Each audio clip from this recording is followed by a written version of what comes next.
Chapter 9. Grandpa Joe Takes a Gamble.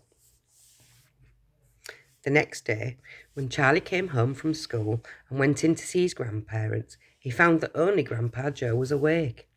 The other three were all snoring loudly. "Shh," whispered Grandpa Joe, and he beckoned Charlie to come closer. Charlie tiptoed over and stood beside the man. The old man gave Charlie a sly grin, and then he started rummaging under his pillow with one hand. And when the hand came out again, there was an ancient leather purse clutched in the fingers. Under cover of the bedclothes, the old man opened the purse and tipped it upside down. Out fell a single silver sixpence. "It's my secret hoard," he whispered. "The others don't know I've got it. And now you and I are going to have one more fling on finding that last ticket. How about it, eh? You will have to help me." "Are you sure you want to spend your money on that, Grandpa?" Charlie whispered. "Of course I'm sure," spluttered the old man excitedly. "Don't stand there arguing. I'm as keen as you are to find that ticket.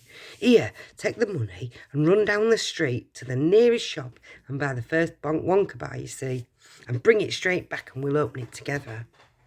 Charlie took the little silver coin and slipped quickly out of the room. In 5 minutes he was back. "Have you got it?" whispered Grandpa Joe, his eyes shining with excitement. Charlie nodded and held out the bar of chocolate. "Wonka's Nutty Crunch Surprise," it said on the wrapper.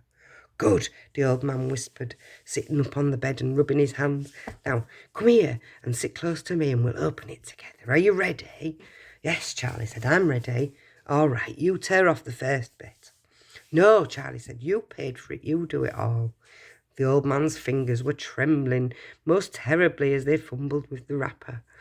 "We don't have a hope, really," he whispered, giggling a bit. "You do know we don't have a hope, don't you?" "Yes," Charlie said, "I know that."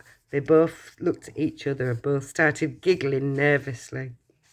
"Mind you," said Grandpa Joe, "there is just that tiny chance that it might be the one. Don't you agree?" "Yes," Charlie said, "of course. Why don't you open it, Grandpa?" "All in good time, my boy, all in good time. Which end do you think I ought to open first?" "That corner, the one furthest from you.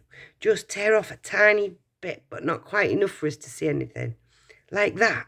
said the old man. "Yeah, now a little bit more." "You finish it," said Grandpa Joe. "I'm too nervous."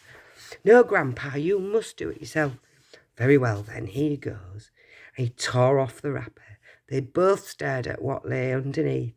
It was a bar of chocolate, nothing more.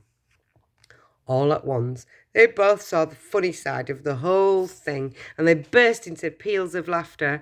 "What on earth's going on?" cried Grandma Josephine, waking up suddenly. "Nothing," said Grandpa Joe. "You go back to sleep."